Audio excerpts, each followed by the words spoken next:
नमस्कार साथियों, आज फिर से एक नए टॉपिक के साथ। कल मेरे पास एक क्वेरी आई। क्वेरी पॉलिसी को सरेंडर करने से रिलेटेड थी और जो पर्सन मेरे साथ इस चीज़ को डिस्कस कर रहे थे वो काफ़ी डाउट में थे और काफ़ी सीरियसली बात कर रहे थे। तो मैंने जनरली उनसे पूछा कि मुझे एग्जैक्टली आप बताइए कि क्या इशू है और आपको डाउट किस बात का है और डर किस बात का है। काफ़ी डरे हुए से, सहमे हुए से लग रहे थे। तो जब उन्होंने मुझे बताया, मुद्दा ये था कि जिसकी पॉलिसी है, मतलब जिसके नाम से वो पॉलिसी ली गई है, उस पर्सन की कंसेंट के बिना उस पॉलिसी को सरेंडर करने की बात थी।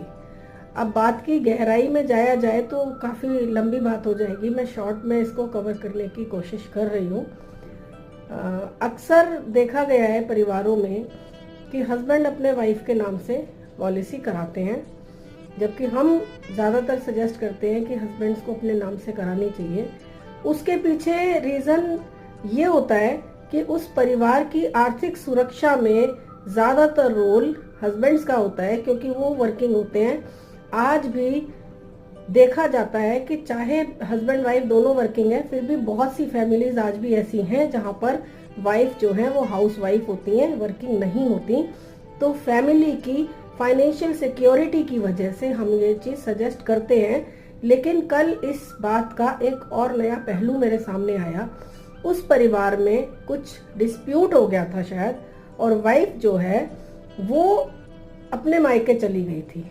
मुझे सिर्फ इतना ही पता है।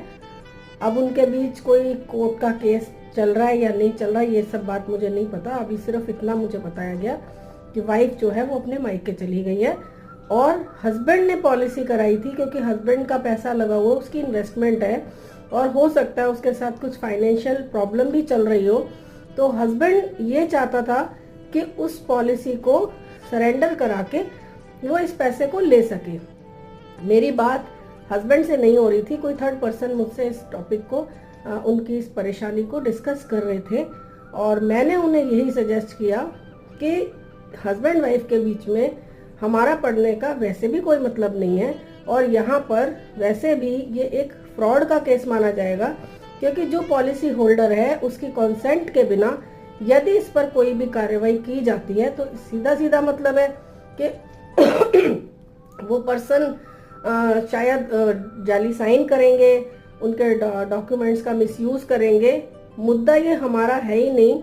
और यदि ऐसा कोई केस आता भी है, अब यहाँ मैं एक चीज पर हाईलाइट करना चाहूंगी।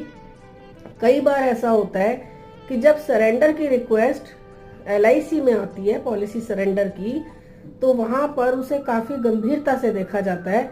उसके डॉक्यूमेंट्स पे प्रॉपर साइन है कि नहीं है, पर्सन की कंसेंट है कि नहीं है।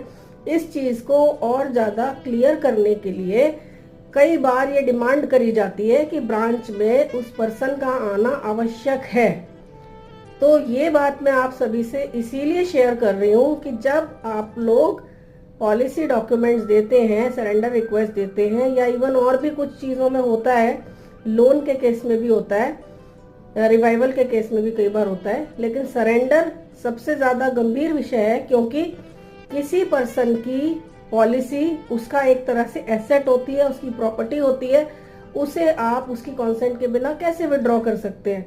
और ये एक डिस्प्यूटेड केस हो सकता है। अगर वो पर्सन क्लेम कर दे कि मेरी कंसेंट के बिना ये काम किया गया है, तो वो मामला डिस्प्यूट में चला जाता है। यही रीजन है कि उसमें प्रॉपर विटनेस, प्रॉपर अटेस्टेशन मांगी जाती है, ऑफिसर्स की अटेस्टेशन मांगी जाती है।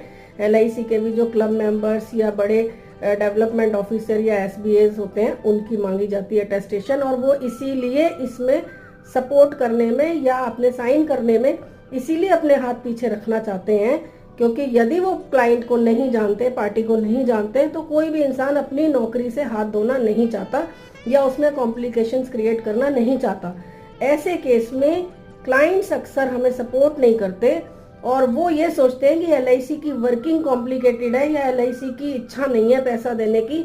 या कई बार ऐसी बातें भी सुनने को आती हैं कि LIC पैसा लेने के टाइम बड़े आसानी से पैसा ले लेती है, लेकिन पैसा देने के टाइम काफी ज्यादा परेशान करती है।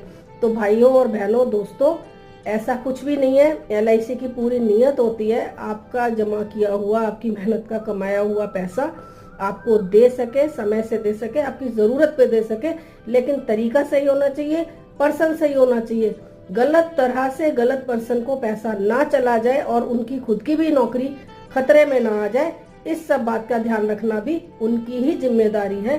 तो कृपया करके अपने कार्य को सही करें, अपने डॉक्यूमेंट्स को प्रॉपर दें और ऑफिसर्स को भी सहयोग दें, ताकि वो आपके कार्य को सही तरह से और सही समय पर स्पीड के साथ करके आपको आपके जो भी राशि है वो समय से दे सके।